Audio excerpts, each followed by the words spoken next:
لیکن وہ بھی جانتے تھے کہ کعبہ دلیل نہیں ہے، اس لیے انہوں نے ہر طرح سے مخالفت کی، لیکن خانہ کعبہ کو دلیل نہیں بنایا کہ خانہ کعبہ میں بت رکھا اس لیے صحیح ہے، نہیں۔ ذرا سوچیں کہ آج جو لوگ کہتے ہیں خانہ کعبہ میں جو ہو گیا وہ صحیح ہے، ان سے پوچھو تو خانہ کعبہ میں تو بت کی پوجا بھی ہوئی ہے، اور ایک لمبے ایک دو دن کا مسئلہ نہیں ہے، ایک دو دن کی بات نہیں ہے۔ اللہ کے نبی صلی اللہ علیہ وسلم کی پیدائش سے پہلے خانہ کعبہ میں بت رکھی ہوئی، اللہ کے نبی صلی اللہ علیہ وسلم نبی کب بنے؟ 40 سال میں، 40 سال اتنی لمبی، پتہ نہیں اس سے آپ کے پیدا ہونے سے پہلے معلوم نہیں کب سے کتنی مدتوں سے کتنی صدیوں سے خانہ کعبہ میں بتوں کی پوجا ہو رہی ہے۔ پتہ کیا چلا کہ جب خانہ کعبہ میں اتنا بھینکر کام جو سب سے بڑا گناہ ہے، ان شرک لظلم عظیم، سب سے اتنا خطرناک جرم ہے، اللہ اسے معاف نہیں کر سکتا۔ جب مکہ میں شرک ہو سکتا ہے اور ایک دو دن نہیں یا صدیوں تک ہو سکتا ہے، تو یہ معمولی مسئلے غلط کیوں نہیں ہو سکتے؟ اتنا بڑا گناہ مکہ میں ہو سکتا ہے تو مکہ میں کوئی غلط عمل کیوں نہیں ہو سکتا؟ تو اصولی بات کیا ہے کہ دلیل مکہ نہیں ہے، دلیل کیا ہے؟ دلیل قرآن، حدیث، اجماع، قیاس، ان چاروں میں سے کوئی ایک ہے۔ اب آئیے ہم دیکھتے ہیں کہ قرآن اور حدیث اور اجماع اور قیاس کی روشنی میں تراویح 8 ہے یا 20۔ اب یہ تو طے ہو گیا کہ مکہ دلیل نہیں ہے، مکہ کو نہ آپ پیش کر سکتے نہ میں پیش کر سکتا۔ دلیل کیا ہے؟ یہ چار، یہ کون کہہ رہا ہے؟ آپ کی کتاب کہہ رہی ہے، 20 والوں کی کتاب کہہ رہی ہے۔ اب آئیے انہی چاروں کی روشنی میں دیکھتے ہیں کہ 20 رکعت تراویح صحیح ہے یا 8۔ تو دیکھیے قرآن مجید میں تو 5 وقت کی جو نماز ہے اس کی رکعتوں کی تعداد نہیں ہے، تو 20 رکعت کہاں سے ملے گا؟ 20 اور 8 کا مسئلہ قرآن سے کہاں سے حل ہوگا؟ تو اس سلسلے میں قرآن مجید خاموش ہے، قرآن مجید خاموش ہے۔ قرآن مجید اس سلسلے میں کوئی وضاحت نہیں کر رہا ہے کہ تراویح 20 پڑھنا ہے یا 8۔ قرآن مجید کو 20 رکعت کی دلیل میں یا 8 میں، دونوں میں سے کسی میں نہیں پیش کیا جا سکتا۔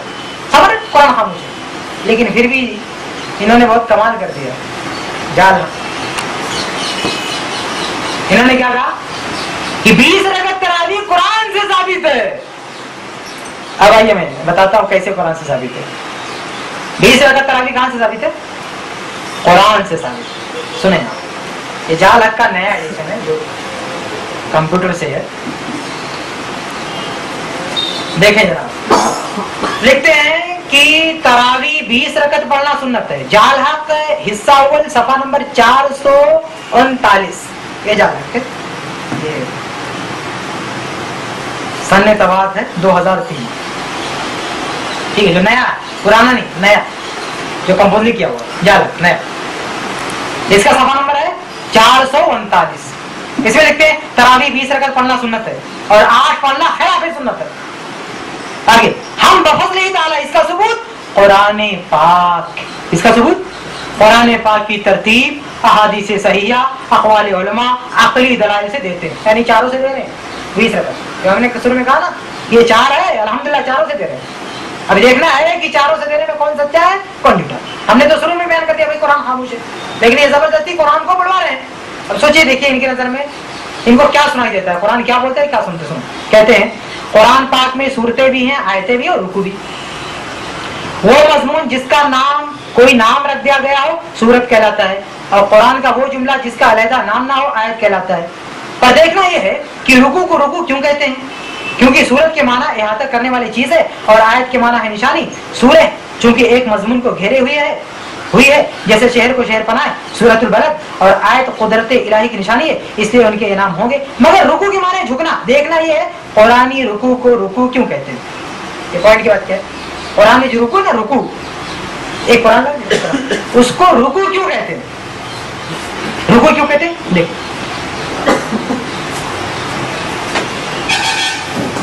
کہتے ہیں قطبی قرت سے معلوم ہوا کہ حضرت، ذرا اس پر میں توجہ چاہوں گا، قطبی قرت سے معلوم ہوا کہ حضرت عمر و عثمان رضی اللہ عنہما تراویح میں جس قدر قرآن پڑھ کر رکوع فرماتے تھے اس حصے کا نام رکوع رکھا گیا۔ قرآن میں جو رکوع ہے اس کا نام رکوع کیوں؟ کیونکہ ایک رکعت میں اتنا پڑھ کے رکوع کر لیتے تھے۔ تب عمر فاروق رضی اللہ عنہ کے درمیان یہ نہیں کہہ رہا، میں نہیں کہہ رہا، یہ کیا لکھ رہے ہیں کہ عمر فاروق رضی اللہ عنہ کے دور میں، عمر فاروق رضی اللہ عنہ کے دور میں ایک، یہ چھوٹا قرآن بھی چھوٹا،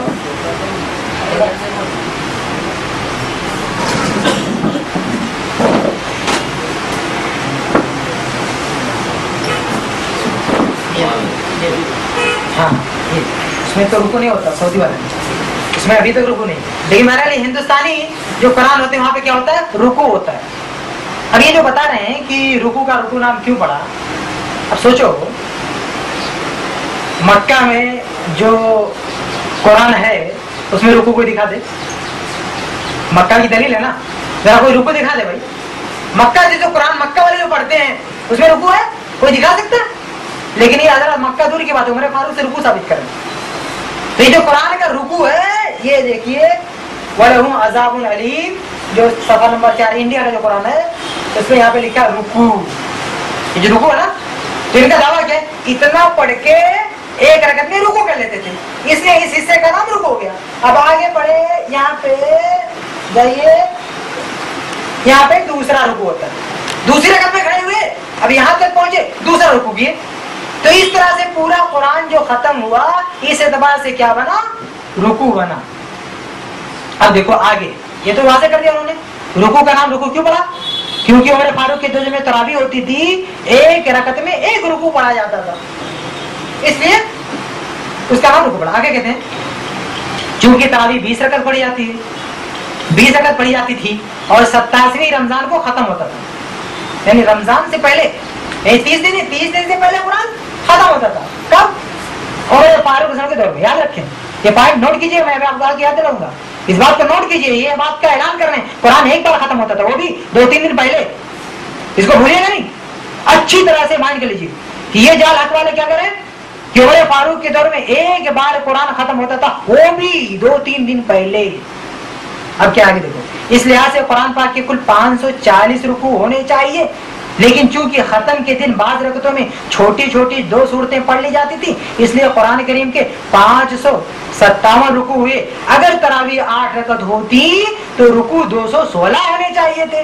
قرآنی رکوعات کی تعداد بتا رہی ہے کہ تراویح 20 رکعت چاہیے۔ کیا کوئی وہابی صاحب 8 رکعت تراویح مان کر رکوعات قرآنی کی وجہ بتا سکیں گے؟ تو قرآن مجید کے رکوع اس بات کے دلائل ہیں کہ تراویح کتنی ہے؟ 20، 8 نہیں۔ اب انہوں نے یہاں پر دو دعویٰ کیا ہے۔ پہلا دعویٰ کیا کہ عمر فاروق کے دور میں ایک مرتبہ قرآن ختم ہوتا تھا کچھ دن پہلے، یہ دعویٰ تو ٹھیک ہے۔ دوسرا دعویٰ کیا ہے کہ عمر فاروق کے دور میں ایک رکعت میں ایک رکوع پڑھا جاتا تھا۔ یہ جو دوسرا دعویٰ ہے ایک رکعت میں ایک رکوع پڑھا جاتا تھا، اس دعوے کو اگر کوئی مائی کا لال دنیا کی کسی کتاب میں صرف دکھا دے، صحیح غلط تو دور کی بات، یعنی اس کی سند صحیح ہو یا ضعیف ہو دور کی بات، صرف وہ دکھا دے، اللہ کی قسم میں کتب 6 کا سیٹ اسے انعام دوں گا۔ حدیث کے جو 6 کتاب ہے نا، بخاری، مسلم، ابو داؤد، اگر وہ کسی کتاب میں دکھا دے، بس کتاب کیسی ہونی چاہیے؟ حدیث کی کتاب، سند کی کتاب، سند والی کتاب میں صرف دکھا دے لکھا ہوا کہ عمر فاروق کے دور میں ایک رکعت میں ایک رکوع تراویح پڑھا جاتا تھا، میری طرف سے کتب 6 انعام ملے جائے، صرف دکھا دے بس۔